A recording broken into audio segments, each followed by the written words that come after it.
안녕하세요. 김동섭입니다. 4월 26일 아침 시황 하도록 하겠습니다. 오늘 새벽에 끝난 미국 시장은 급락 마감하는 모습이 있었죠. 다우는 1% 하락, 나스닥은 2% 하락, 뭐 이렇게 하락하는 모습이 있었는데요. 미국 시장의 하락의 원인은 두 개 정도가 나옵니다. 일단은 첫 번째는 뭐냐면 퍼스트 리퍼블릭 은행에 대한 뉴스가 나옵니다. 얼마 전에 SVB 실리콘밸리 뱅크하고 시그니처 은행이 파산을 했었죠. 그래서 지역은행에 대한 시장의 불안감이 시장에 확산됐었는데요. 그 이후에 나왔던 것 중에 퍼스트 리퍼블릭 그 은행이 파산 가능성이 제기됐었는데 11개 대형 은행이 돈을 이렇게 출렴해서 일단 막았죠. 그런데 퍼스트 리퍼블릭 은행이 1분기 실적 발표를 하고 난 후에 내용을 보면 예금이 1분기에 40%가량 줄었다고 합니다. 미국 달러는 한 1000억 불 정도 되고요. 한국 돈은 134조 원 정도가 됩니다. 이게 다시 붉어지면서 주변 은행으로 다 전이되는 거 아니냐 이런 어떤 분위기가 형성됐고요. 최대 1000억 달러에 달하는 대출과 증권을 이제 매각하는 방안을 고려하고 있다. 뭐 행정부하고 뭐 상의하고 있다. 뭐 이런 얘기를 하고 있는데요. 한 번 위기가 지난번 터졌을 때 다들 덮어진 것처럼 보였잖아요. 사실은 그때 퍼스트 리퍼블릭과 CS 두 개가 동시에 같이 터졌었는데 다 덮었어요. 근데 제가 근데 방송에서는 계속해서 이게 결코 그냥 덮이지 않을 거다. 분명히 여진이 있을 거고 뭔가 있을 거다라고 했는데 지금 이게 이제 나오기 시작한 거죠. 그로 인해서 미국 시장을 많이 흔들어 버렸고 은행주들의 주가를 빼는 그런 상황이 됐고요. 퍼스트 리퍼블릭 은행은 한 50% 정도 하락을 했다고 합니다.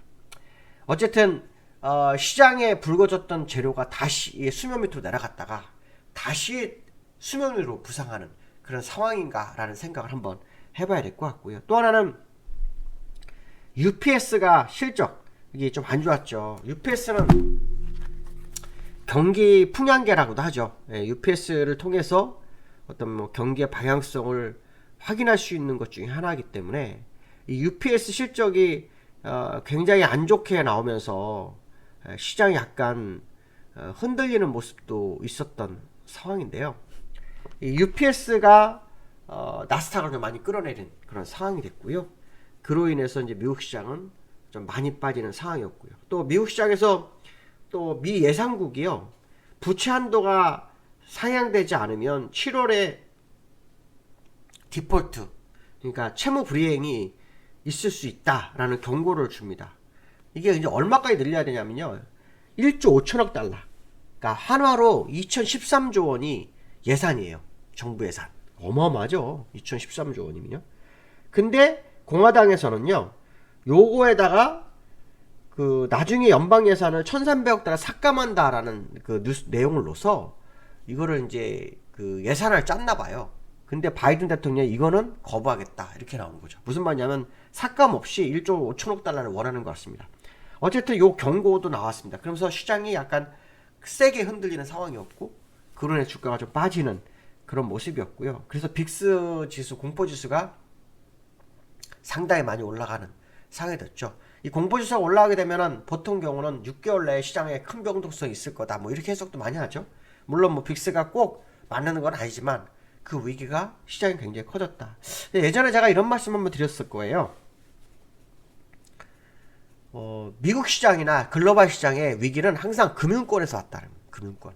그러니까 저는 그래서 13년 만에 처음으로 은행권 문제가 터졌기 때문에 그게 결코 수면 밑으로 가지 않을 거다. 빙산의 일각일 거라 생각하기 때문에 한번 이 부분을 계속해서 시장에서 봐야 되겠죠. 연준이 아무리 경제에 대해서 잘 안다 하더라도요. 숨어있는 악재까지 다 파악은 못하거든요. 그래서 그 부분도 한번 확인하셔야 될 것 같고요. 지금 시간에서 주가가 좀 오르네요.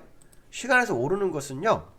알파벳하고 마이크로소프트가 장마감 후에 그러니까 알파벳하고 마이크로소프트사가 장마감 후에 실적을 발표했어요.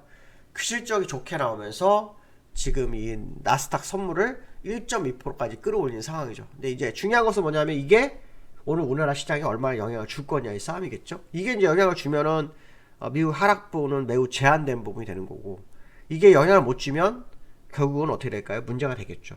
근데 이렇게 시간외에서 이렇게 오르면요, 본장에 가서 오르지 못하는 경우도 꽤 많거든요. 오히려 거꾸로 내려가는 경우도 있어요. 그래서 시장을 잘 주의 깊게 좀 보셔야 될 것 같고, 어저께 국내장이 아랫꼬리가 길어진 상황이었기 때문에 일단 그 아랫꼬리가 오늘 어떻게 메워지는지 좀 봐야 되겠죠.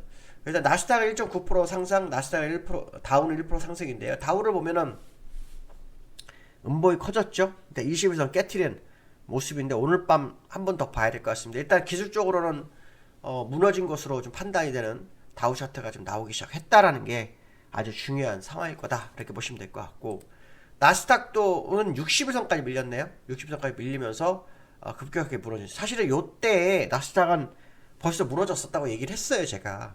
그런데 올라섰죠. 그러고 난 다음에 다시 제자리로 돌아가서 그 밑으로 떨어졌죠.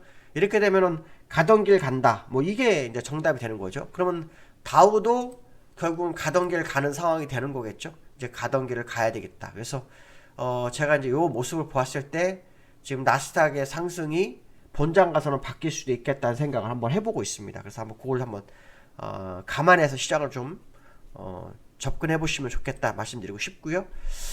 한일 통화스와프 논의 제외 역의 급등, 이게 무슨 말이냐면요, 어저께 환율이요 막 급등을 하다가 밀렸어요.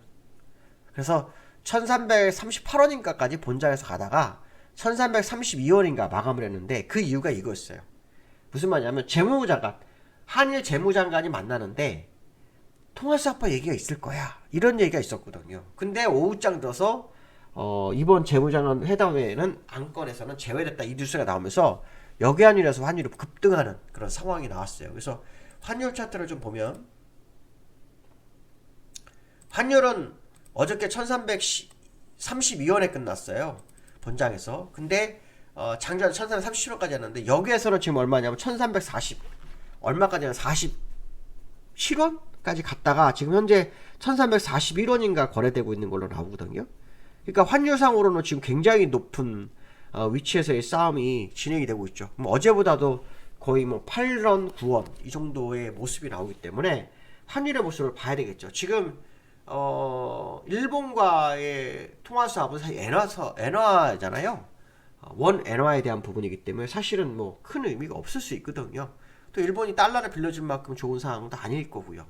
자기들도 분명히 뭔가 대응을 해야 되는 상황이라 아마 다를 거다라는 생각을 해본다 그러면 사실은 의미가 없는 거였는데, 이게 갑자기 어저께 시장이 화두가 됐다가 다시 되돌아가는 그런 상황이었습니다. 그래서 이 부분도 오늘 우리나라 원달러에 어떤 흐름을, 어떤 영향을 미치는지를 보는 그런 재료가 돼야 되겠다, 이렇게 보시면 될 것 같고, 코스닥이, 제가 요즘 코스닥 얘기를 참 오랫동안 많이 해요. 제가 원래 코스닥 얘기를 잘 안 합니다. 근데 코스닥이 사실은 지난번에 국내장이 하락할 때 코스닥이 급등하면서 코스피의 하락을 막아준 역할을 했고, 그렇기 때문에 코스닥이 떨어지는 것은 코스피 하락과 같은데, 코스닥이 4일 연속으로 장대음봉이 터진 상태잖아요.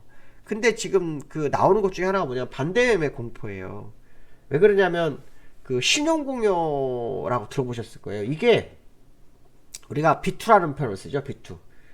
그 연초 대비로 60%가 증가해서 지금 현재 코스닥 코스피 합해서 20조가 들은 상태예요. 20조가 어마어마하게 늘었죠.